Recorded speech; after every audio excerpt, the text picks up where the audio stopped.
Remember that one time when I was already in bed because I've been up since 3:30 Mountain Time, but then I got in bed and I had that gut notion telling me that I had forgotten something. I'm like, man, what is it?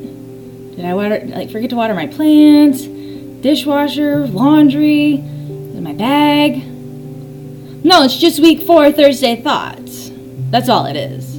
So I got out of bed, put my bathrobe on, and you guys are getting me before I go take 2 on bed. So this is week 4 of month 1, paradigm 1. I choose curiosity so I can stay flexible versus judgmental and rigid. This came up because I was at a coaching conference, retreat this week. I just got back today, and I had to apply it in pretty much every moment of the conference. If you follow me on Instagram or Facebook, you would know that I'm there, but you don't really know what goes on. And it is intensive learning and coaching the whole time. And when you are used to being on your feet, moving around, teaching classes, interacting with people, having to sit down all day is a game changer. And so I had to become radically honest in when I was checking in and out of who I was being. When there were topics that I wasn't really interested in, I would still go and remain curious as to, Alyssa, there's going to be a nugget that's going to speak to you. Be radically honest and curious and allowing that to happen.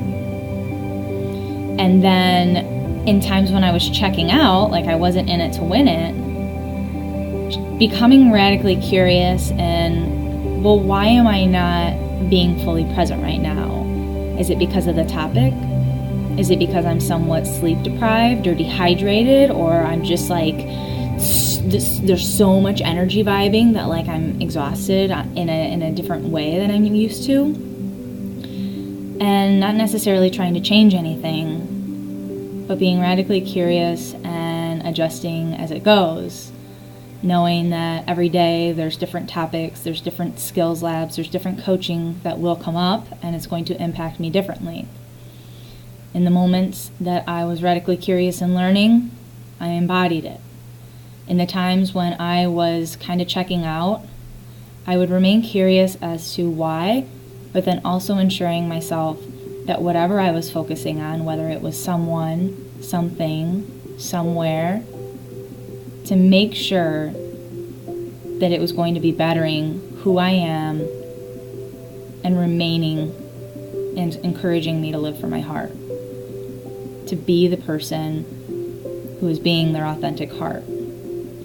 And in the labs especially, becoming and staying radically curious in what I can learn about myself, what I can learn within, and being okay with not knowing where it's going to go, and allowing someone else to, being curious in how that other person, a stranger who's coaching you, will react to whatever surfaces. And it was just overall a very good week. So as we wrap up this month in remaining curious so we can stay flexible versus judgmental and rigid, I encourage you to write down or do a recap towards the end of this week or maybe over the weekend so you can remember and just kind of have a little list or an aha or insight that happened over the month, and just to have it for reference.